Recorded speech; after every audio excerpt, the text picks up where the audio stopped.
महाराज जी, लोग हर हर महादेव बोलते हैं, हाथ ऊपर उठाकर बोलते हैं। महाराज जी, इसका क्या मतलब? हाथ देखो, हाथ उठा करके तो अपने आराध्य देव का सबको हम बोलते हैं जय जय श्री राधे। अयोध्या में जाओ जय जय सियाराम, इसका मतलब होता शरणागति। ये समझ ना, ये जब एक को गोली बंदूक में नहीं बजती है ना, तो डकैत क्या करता है? क्या करता हाँ, सर मारला ले ये है ना जिसे हम शास्त्रीय भाषा में शरणागति कहते हैं, उसे आप अंग्रेजी में सरेंडर की सरेंडर क्योंकि हमें अंग्रेजी ले आती सरेंडर।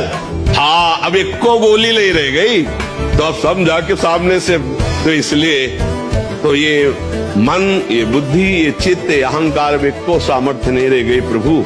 अब आपकी शरण में तो जय जय श्री राधे या जय जय सियाराम या नमः पार्वती पतये हर हर हर महादेव कहते हैं। तो वो कहते हैं कि हनुमान चालीसा तुम रोज पढ़ते हैं, तो हमने कहा कि मन से पढ़िए, श्रद्धा से पढ़िए, भावपूर्ण पढ़िए। हाँ, साथ में एक बात ये है कि चलनी में गैया दुहै और दोष दैव को दे, वो हरिगुरु कहो न माने अपनों ही फल ले। बात यह है कि हम रोज दूध दुहने जाते हैं, लेकिन पात्र कैसा है? चलनी, तो एक बूंद आपको दूध पीने को नहीं मिलेगा। अब आप हनुमान चालीसा पढ़ो 100 और इसके बाद करो मनमानी आचरण, तो हनुमान जी महाराज कृपा नहीं करेंगे, क्योंकि हनुमान जी महाराज महाभागवत हैं।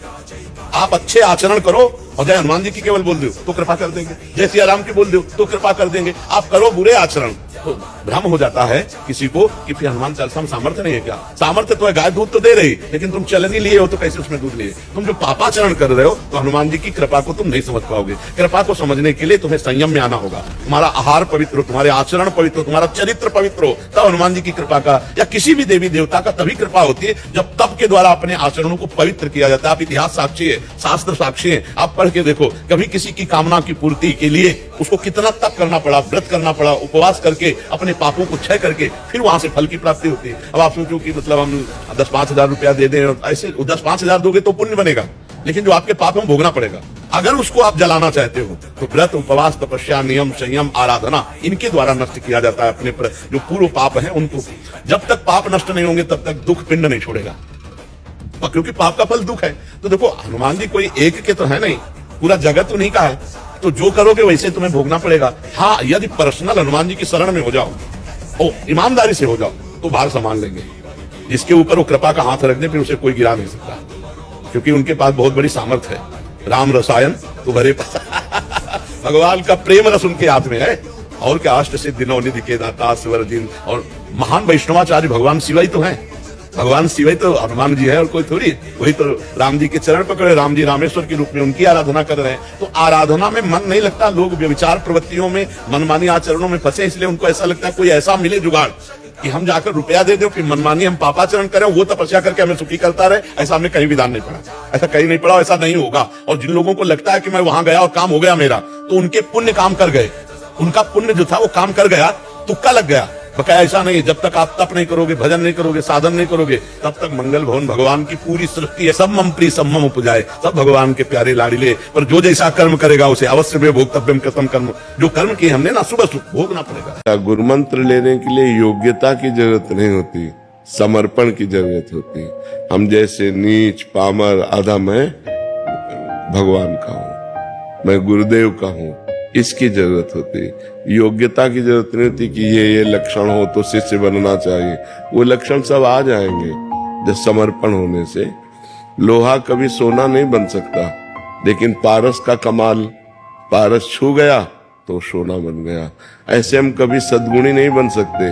गुरु कृपा हो गई तो वो सद्गुण आ गए जिससे श्री कृष्ण रीझ गए, जिससे भगवान करुणा कर दिए, कृपा कर दिए, वो सद्गुण आ जाते हैं गुरु कृपा से। तो हमारा भाव ये होना चाहिए कि हमें बहुत शीघ्र गुरु का वरण करके नाम जप करना चाहिए। जितनी जल्दी भगवान कृपा करे हमें गुरुदेव मिल जाए और हम खूब नाम जप कर लें। मृत्यु के पहले अपना काम बना ले, जिस काम के लिए आए हैं। हम यहाँ भगवत प्राप्ति के लिए आए हैं। मानव जीवन अच्छे आचरण करके भजन करते हुए श्री कृष्ण प्राप्ति के लिए है। समझ पा रहे? हमारी बात एक सूत्र समझ लो, प्रश्न का उत्तर वही दो, अधिकार के अनुसार, जानकारी के अनुसार। वो अधिकारी होना चाहिए, आपको जानकारी होनी चाहिए। आप वहीं जाइए जहां आपकी प्रतिष्ठा, आपके धर्म की प्रतिष्ठा में आंच ना आवे। अर्थ उतना भावना कीजिए जितने से सेवा सामग्री सब सुरक्षित चलती रहे, वो भगवान देते रहते हैं। उसके लिए ऐसे करने की जरूरत नहीं। धर्म की प्रधानता रहे और वाणी शास्त्र संयम से रहे और अर्थ चरणों में रहे। मस्तक पर कभी अर्थ न चढ़ने पावे। अर्थ नहीं, मस्तक तो सिर्फ भगवान के लिए है। तो तुमसे कोई बात पूछे आके उत्तर दे दो, तुमको कहीं जाने की जरूरत नहीं है। उसे अर्थ की व्यवस्था की मत सोचो कि इतनी माताएं, इनकी व्यवस्था भगवान देने वाला हो, घर बैठे सबका पोषण करता है। ये थोड़ा सा सुधारो। हम अपने घर की बात कर रहे हैं, ये लोग पवित्र कीर्ति में धूल फेंकने वाले लोग हैं। अर्थ को ठोकर मारो। तभी का अर्थ को रखो चरणों में और भगवान को रखो दिमाग में। अब ऐसी जगह मत जाना जहां जाने से थोड़ा भी कोई विक्षेप करे, थोड़ा भी कोई तुम्हारे ऊपर अंगुली उठावे। घर बैठे सब होगा, हमारी बात मान ले। घर बैठे सब होगा, अपने आप सब आएगा, तू चिंता मत कर, तू आगे बढ़। एक तो वयोवृद्ध और एक जिनकी कोई सेवा नहीं कर रहा, उनकी सेवा जो करने का तुम्हें सौभाग्य मिला, बहुत बात है। और भगवान ऐसी जगह अर्थ अपने आप भेजते हैं। तुम चिंता मत करना कि सैकड़ों माताएं इनका भरण पोषण के लिए हम कहीं जाने। ज्यादा परेशान मत हो।